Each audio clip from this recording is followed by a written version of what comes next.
Mao Zedong, pest campaign. He basically told his nation to take pots and pans to kill all the sparrows. However, the ecosystem was disturbed and the locust population skyrocketed. Seeds. He thought that planting seeds 1 meter in the ground would result in greater roots and better harvest. He also thought that putting tons of seeds in one compact area would cause a better harvest. All the seeds died, however. Around 30 million or so died from famine under his rule. Hey, look at the other nations industrializing. Let's smelt all our metal to build better infrastructure. What? It creates pig iron, which is super unstable and impure, therefore being ultimately useless. Oops. Mao. The more I read about Mao, the more baffled I am. He seems like not just an incompetent ruler, but just like a straight up stupid man. In his youth, Mao briefly worked in the library of a university and was mocked by the students there for being uneducated. He held that grudge for a hell of a long time, as he basically banged higher education. When he came to power, there was a 10-year period when literally nobody in the country was allowed to enter college. The decision by the Scottish to invade England during Black Death must be up there. Scotland have made a lot of very stupid decisions in its past. Like that time we kicked out half the population. Most of them went to Australia, New Zealand, the USA or Canada, which is why there are so many people with Scottish heritage there. Highland clearances. Alan Savory, the ecologist who killed 40,000 elephants because it was believed that grazing was causing the desertification of Africa, only to find out later that elephants were essential to prevent desertification. In a thread filled with all sorts of villains and dumbfest, this is the one dude who's making me disproportionately mad. You'd be happy to know that he learned from his mistake and went on to create an elephant sanctuary. Ike. Now you see me sequel not being called Now You Don't. The guy that sold the bottling rights for Coca-Cola for $1 and never even made the guy pay the $1. Not really bad, since it was the Coca-Cola company itself that sold the bottling rights, and it certainly helped popularize their product. Maybe not the worst, but maybe Ronald Wayne. He was a co-founder of Apple along with Steve Jobs and Steve Wozniak in 1976. Just 12 days after forming the company, he sold his shares for $800. He owned 10% of the company, which would be worth 80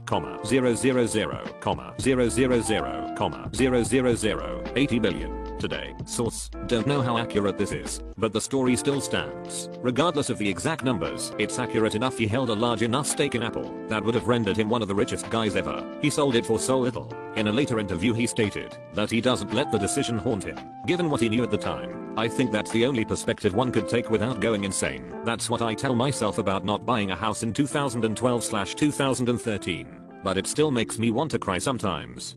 Maybe the worst business decision ever made was by Xerox with their Alto computer. Xerox invented the graphical interface modern computers use. Desktop, folders, copy/paste, etc. They basically invented the modern computer in the 70s. But the problem was, the people in charge at the time were businessmen without any technical knowledge, so they didn't realize what they had. They did nothing with it and gave it away to universities and showed other companies. The famous story is that Steve Jobs saw this and within 5 minutes realized this was the way computers would work in the future. He copied it because Xerox didn't patent their invention and didn't do anything with it, and the rest is history. Xerox could have been Apple or Microsoft or both. They could have had a monopoly on the entire PC industry. Almost every company uses Windows in their offices. I think 80 or 90% of consumers uses Windows. That could have been Xerox. They had the tech maybe 10 years before anyone else. They could have been the most valuable company of all time, but they just gave it away. It wasn't stolen. It was licensed for 100,000 shares of Apple stock, pre-IPO, and lead to the Lisa in 1983, a commercial flop, before the company managed to get back on its feet and make the original Macintosh a year after. Robert Ballard, one of the guys who discovered Titanic, says that his biggest regret is that he and Jane Louse Michel didn't bring a piece of the Titanic up with him when he first discovered it in 1985. At the time, they didn't want to disturb the wreck and leave it pristine, but if they had done so, then they would have been able to claim legal ownership of the wreck under international maritime law, and therefore more control over it, because they chose not to do that. Everyone and their grandma is free to take artifacts and pieces of the wreck, and this makes preservation impossible. Wait, let me hear this straight. Maritime law, you discover it, you take it/part of it, it's yours. You discover it, you leave it, it's up for grabs. That's interesting. On a related note, if you are in a boat and need a tow from another boat, the accepted protocol is that you throw a tow rope to them. If they throw a rope to you, it could give them a legal salvage claim on your marooned boat, who's really out there running private souvenir grabs on the Titanic. James Cameron, probably. Radcliffe lined the process to divide India and Pakistan boundary in 1947 was done hastily and without major considerations to local populace religion. Radcliffe was not a geography guy and majorly messed up the process. Millions died. Link, I'd say the partition of the Levant, Middle East, was way worse. Arbitrarily drawn by people who knew nothing about the region. I once read something similar to, when you see a straight border, you can assume it was drawn by someone not living there. It makes sense. Saskatchewan's borders are all straight lines, and nobody lives there.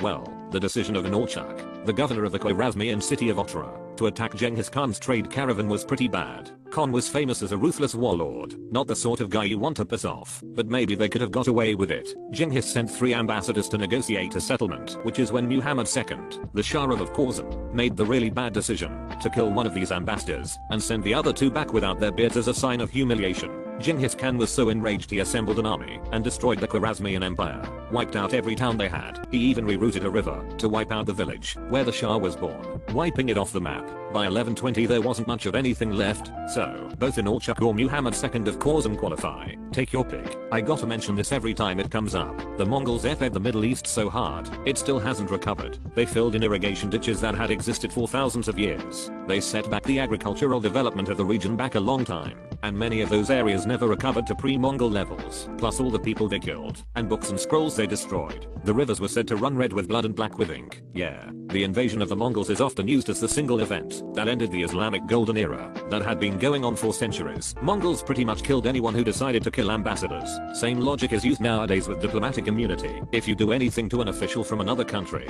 it's country vs country problem. A really bad one for you. To be fair, if Mongols have sent ambassadors to you, I feel like they are trying to give you a pretty solid out. Rerouted a river. Do you know how mad you gotta be at someone to reroute a fine river? That's amazing.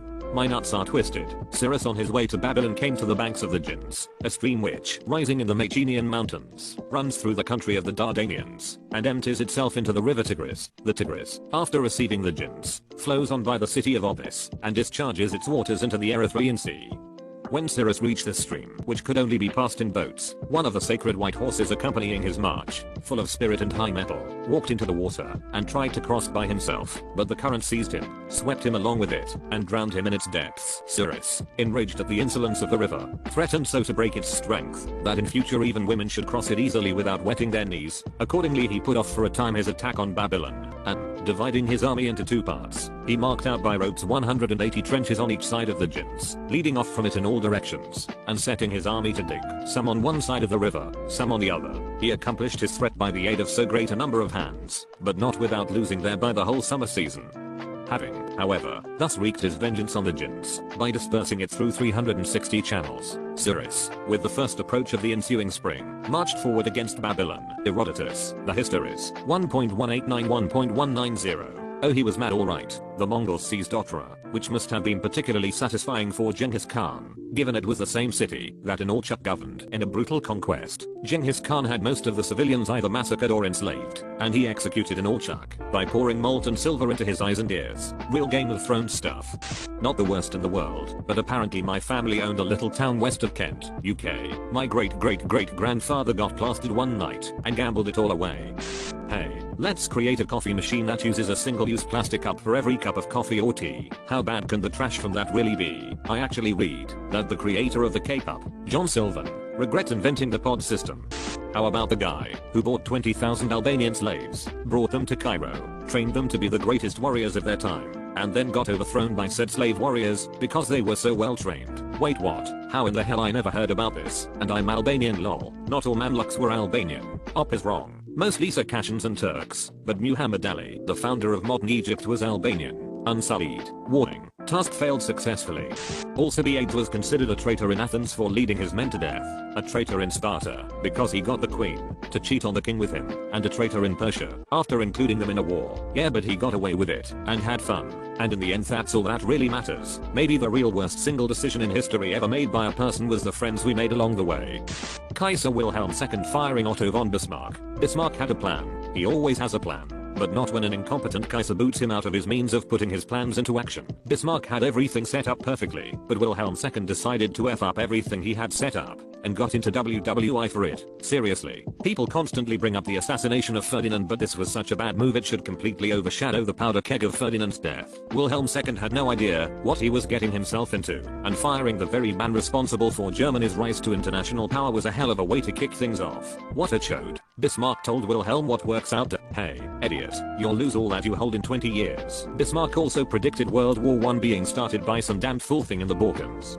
Well, having just watched Chernobyl, I was wondering how far down this thread I'd have to go to find Anatoly Dyatlov. Alright gentlemen, we've successfully fended off the Greeks for 10 years. Our great city of Troy still stands. If we keep this up, surely they will realize the siege is fruitless and return home before long. Yo captain, there's this big wooden horse outside. Oh rad, bring it in. To be fair to the Trojans, there wasn't all that much they could do, because the gods had essentially made up their minds. Leo Kuhn was like, hey, this is a bad idea, and then got eaten by a giant water monster. The Trojans kind of took that as a sign that the gods clearly wanted them to bring the horse in. Plus Cassandra protested, but you know, cursed by Apollo and all that, and the Trojans were probably fed regardless, since Hector was dead and Achilles was back in the fighting, and extra mad, because Patroclus was dead. The horse was just the death blow. Achilles was already dead by the time the horse happened.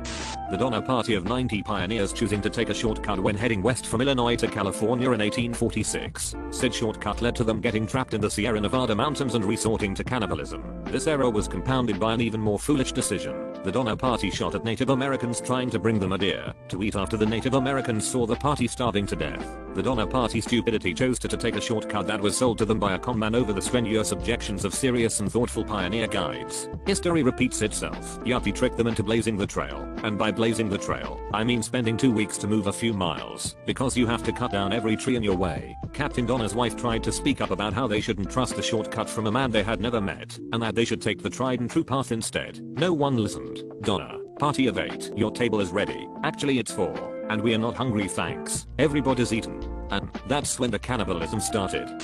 Gerald Ratner talking sh about his own business. He was ousted, and the firm almost collapsed before restructuring and rebranding. Brutus decided to join Cassius in murdering the dictatorial tyrant, Caesar. The reason? They suspected his intent to become a king, which then started a chain of events leading to his adopted son Caesar becoming a military dictator without equal, having all the powers of a king without being called one. When this Caesar Augustus dies, his name and title is passed on for the next 400 years, almost like you would a crown. Monarch is then returned all over Europe, in the style of Augustus Caesar, and so, the decision of Brutus to join the conspiracy in effect changed all of Western civilization for the next 1900 years, to adopt the very political style he wanted to avoid. It would not be until the 1770s when America and later France would begin revolting and experimenting with democracies and republics. You forgot that the Netherlands and Venice the first to go without a king. Mao Zedong's revolutionary campaign, the Great Leap Forward, resulting in millions of people starving to death.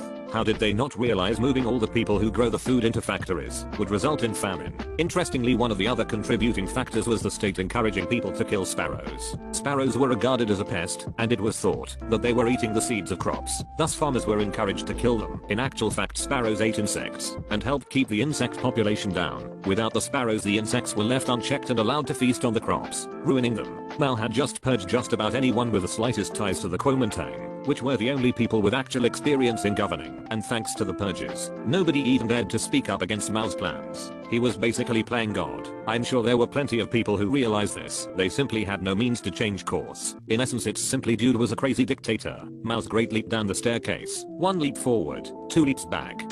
Whoever said the world's biggest MMO RuneScape should remove the wilderness and free trade, they threw a literal fortune down the drain, just because they didn't understand their own product. There's no more Wildy, and you can't trade with other players now. There wasn't. For a time, the Wildy became a kinda hostile NPC zone, while trading was limited to equal value give or take a token amount. Over time the restrictions have been removed back to good old days, but the damage was done. RuneScape would have got shut down by the banks. Something to do with fraud/gold selling. An awful time that hurt the game, but a decision had to be done. How did World of Warcraft avoid a similar fate? At one point gold farming in WoW was a major employer in China. How did Blizzard learn from RuneScape mistakes? That was done out of necessity, not choice. Many gold selling sites would steal credit card information and use them cards. to pay for membership on accounts. When people started asking for the money back from the credit card companies, said companies went to Jagex said, if you don't stop these idiots using our cards, we will refuse to process payments for your products. No free trade meant there wasn't much point in hacking accounts and paying for membership on them. They understood it was a bad decision,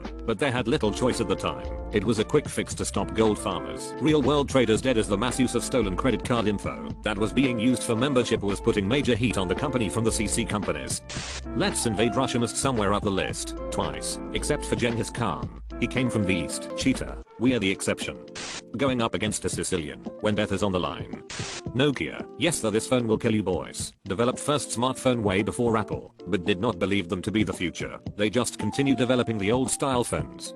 Hitler, who wants to fight a two-front war. Hitler was well aware of this, which is why he dealt with France first. In his opinion, it was always about a war in the east. Hitler didn't play Risk as a child. Everyone knows you can't hold on to Asia. 7 extra guys at the start of every round, but you can never hold on to it. It was actually the least shy option Germany had at the time. Considering the economic situation, Germany desperately needed oil, not just to run the military, but also the civilian economy. Romania only produced about 40% of what Germany alone needed, and was supplying not only Germany, but the entirety of the European axis. The only other potential sources were the US, the USSR and Venezuela. Middle Eastern oil industry was still in its infancy at the time. Obviously the US wouldn't sell Germany oil, and even if they were willing, there's no way the shipments would make it past Britain, which also rules out Venezuela. That leaves the USSR. They weren't willing to sell their oil to Germany, and German oil reserves were set to run out in September or 1941. By early 1941, it was clear that the war in North Africa with Italy, the Blitz and U-boat campaigns weren't enough to persuade Britain to peace out, and therefore open up trade with the US and Venezuela, and so Germany's last chance at staying afloat economically was to invade the USSR, and take the Caucasus oil fields by September of 1941. Technically, it was a partial success, but the Russians sabotaged the oil fields that the Germans took so thoroughly that they never managed to extract any meaningful amount of oil from them, and that is why the Eastern Front went from a highly mobile front, led by columns of armored and motorized divisions, to an absolute meat grinder. The Germans lasted until 1945 thanks to Romanian oil and their own synthetic oil industry providing the bare minimum to keep the economy from collapsing entirely. But from then on, they simply had nowhere near enough oil to fuel the large-scale mobile warfare that had served them so effectively up until late 1941. The first human by deciding to not live in a tree. And honestly, I'm still not entirely sold on this whole leaving the oceans thing. I still remember the day as a very young child I realized that no matter how hard I tried, I would never be able to breathe underwater, and so could never, ever be a mermaid. I started to cry and told my mom it was because I could only breathe air. Every time I see posts about toddlers crying about ridiculous things, I think back to the intense genuine heartbreak of that moment and I get it. Jessica Biel not naming her child Batmo Timberlake. This guy. Anatoly Dyatlov making sure with every step that reactor 4 at Chernobyl exploded in 1986. This person is delusional. Take him to the infirmary. Anatoly Dyatlov making sure with every step that reactor 4, the hydrogen tanks at Chernobyl, exploded in 1986. FTFY. Now off to the infirmary with you. You're delusional. Murdoch double-crossing Rambo. Obviously. Stealing John Wick's car and killing his dog. 299 total kills and counting. Yeah, they will be regretting that for a long time. Probably till 2077. 2005, Reddit was launched. It was okay until they added comments. When Bill Murray ate that gas station egg salad sandwich. Yahoo refused to buy Google for $1 million and later for $40 billion again. If they bought it for $1 million, they would have destroyed it though. Exactly. We don't want Yahoo in charge of anything. Same as the Blockbuster buying Netflix. If they bought it early, they would have destroyed it. Yeah, then they wouldn't have as much competition in the future. And later turned down a $32 billion offer from Microsoft to buy all their assets and now they're worth crap. In 1998, Yahoo refused to buy Google for $1 million. In 2002, when they realized the big mistake they had made, they asked to buy Google for $3 billion. But Google wouldn't go below $5 billion. So they refused again. In 2008, they wouldn't sell Yahoo for $40 billion. In 2016, they were sold for $4.6 billion. I think Yahoo could have used some better financial advisors. How about someone who made 2 terrible decisions? He was instrumental in the creation of leaded gasoline and CFCs. Freon. He helped damage the environment on a massive scale, and for a bonus decision he made a pulley system for his bed that led to his own death by strangulation. If this guy isn't given a spot in the Bad Decisions Hall of Fame, then that seems like another failure. You forgot the best part. He inhaled leaded gasoline for a minute to prove that it was safe, then spent the next year recovering from lead poisoning. I'm okay. I am not okay. This took me to the wiki page list of inventors killed by their own inventions. I can't wait to read all of them. Freon was quite brilliant, if you exclude the environmental harm which wasn't known at the time. It's even in the wiki you linked. Freon replaced compounds such as ammonia, NH3, chloromethane, CH3Cl, propane, and sulfur dioxide, so too, as refrigerants. Though effective, these were toxic, flammable or explosive.